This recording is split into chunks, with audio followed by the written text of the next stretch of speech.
तुम्ही पेशंटला जर का विचाराल की कोणत्या आजाराचे पेन हे सर्वात खराब असतात, तर सर्व पेशंट सांगतील की ज्यांना किडनी स्टोनचा त्रास होऊन गेलेला आहे की त्याचे पेन सर्वात खराब असतात. कशा पद्धतीने असतात हे किडनी स्टोनचे पेन? हे तुमच्या बॅक साईडने चालू होतात कमरेकडून आणि ते तुमच्या ग्रोइन रिजनकडे लघवीच्या साईडला ते रॅडिएट होत येत असतात. त्याच वेळेस तुम्हाला पाईल सारखे सिम्पटम पण दिसून येतात. त्यामुळे काही पेशंट कन्फ्यूज पण होतात की आपल्याला नक्की किडनी स्टोनचा त्रास होतोय का पाईल्सचा त्रास होतोय. मोशन आणि युरिन ही दोन्ही अडकल्यासारखं हे सिम्पटम त्याच्यामध्ये दिसतात. तर अशा पद्धतीचा हा जो किडनी स्टोनचा आजार आहे, तर तो का होतो? आहारातील कोणते घटक तुम्ही जर अति खाण्यामध्ये ठेवत असाल आणि त्याचं व्यवस्थित पाचन होत नसेल, तर किडनी स्टोन फॉर्म होऊ शकतात. आणि काय जर एकदा तो तयार झालेला असेल, तर आहारामध्ये काय चेंजेस करावेत की जेणेकरून नॅचरली तो किडनी स्टोन पडण्यासाठी मदत होईल, तो डिझॉल्व्ह होण्यासाठी मदत होईल. आणि काय औषधी जे बेसिक ओव्हर द काउंटर तुम्हाला आयुर्वेदिक औषधं मिळू शकतात की जे घ्यायला सुरू केल्यानंतर सिम्पटोमॅटिकली तुम्हाला फरक पडेल आणि किडनी स्टोन वाढणार नाही. याची माहिती आपण आजच्या व्हिडिओमध्ये घेऊ.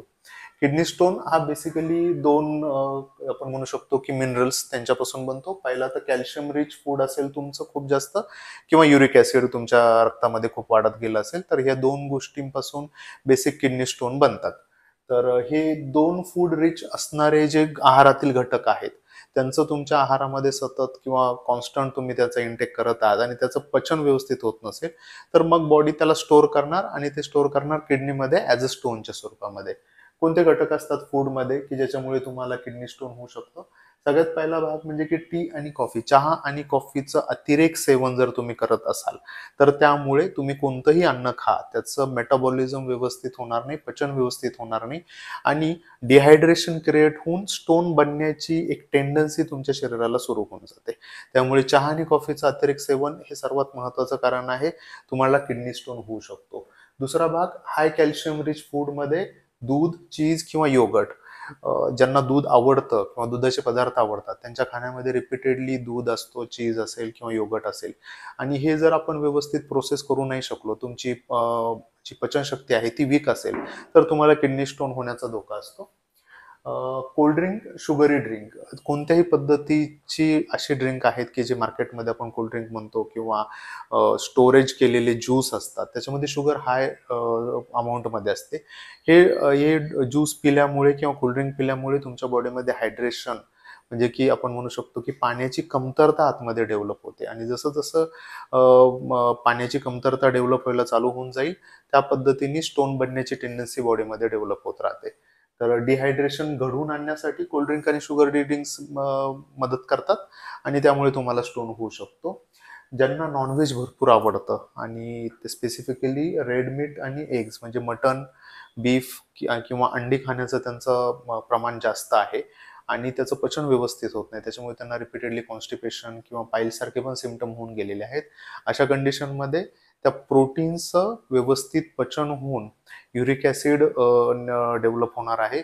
युरिक ॲसिडचे लेवल खूप जास्त हाय होत असेल, तर तुम्हाला आयदर गाऊट होऊ शकतो किंवा जर ते बॉडीने स्टोअर करायला चालू केलं, तर तुम्हाला किडनी स्टोन होऊ शकतो. आणि व्हेजिटेबलमध्ये जर म्हणायचं झालं, तर पालक, शेंगदाण्याचं प्रमाण तुमच्या आहारामध्ये भरपूर, किंवा गोड पदार्थांमध्ये चॉकलेट, ही सर्व जी आहेत ही ऑक्झलेट रिच फूड आहेत. ही ऑक्झलेट रिच फूड काय करतात? कॅल्शियमला बाउंड करायला, कॅल्शियम तुमच्या किडनीमध्ये स्टोअर करायला मदत करतात. त्याच्यामुळे या अन्न पदार्थांमुळे सुद्धा रिपीटेडली तुम्ही खाण्यामध्ये ठेवत असाल आणि तुमचं अपचन होत असेल तुम्हाला, तर तुम्हाला किडनी स्टोन हा होऊ शकतो. मग अशा कंडिशनमध्ये आहारामध्ये काय काय चेंजेस करावे लागतील? तर ही सर्व घटक तुम्हाला खाण्यामधून वर्ज करायचे आहेत. आणि काय आहारामध्ये घटक पदार्थ तुम्हाला वाढवायचे आहेत?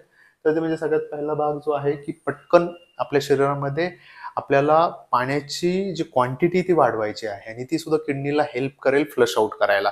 तर लिंबू आणि पाणी, साखर न टाकता लिंबू पाण्याचा वापर तुम्ही जेवढं कराल, तेवढं तुम्हाला युरिनेशन फास्ट होतं, त्याचं प्रेशर चांगलं राहतं आणि जर स्टोन छोटा असेल तर तो पटकन विदाऊट पेन तो बाहेर पडायला मदत होतो.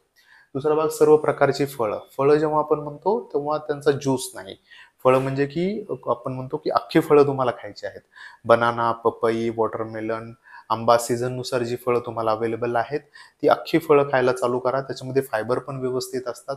फायबर तुम्हाला मोशन क्लिअर करायला मदत करेल आणि त्याच्यामध्ये जो वॉटर कंटेंट आहे तो तुमच्या किडनीला हेल्प करतो की किडनीमध्ये साठलेली कोणत्याही पद्धतीची स्टोन किंवा टॉक्सिसिटी ही बाहेर पडून जाणार. तुमच्या शरीरामध्ये हायड्रेशन मेंटेन होणार आहे.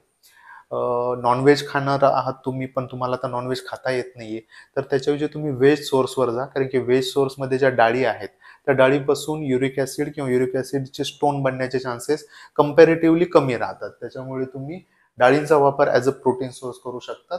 आणि असे आहार पदार्थ की ज्यांच्यामध्ये मॅग्नेशियम जास्त आहे, कारण की मॅग्नेशियमचा उपयोग अशा पद्धतीने होतो की किडनी स्टोन हे डिझॉल्व्ह व्हायला सुरुवात होऊन जातात.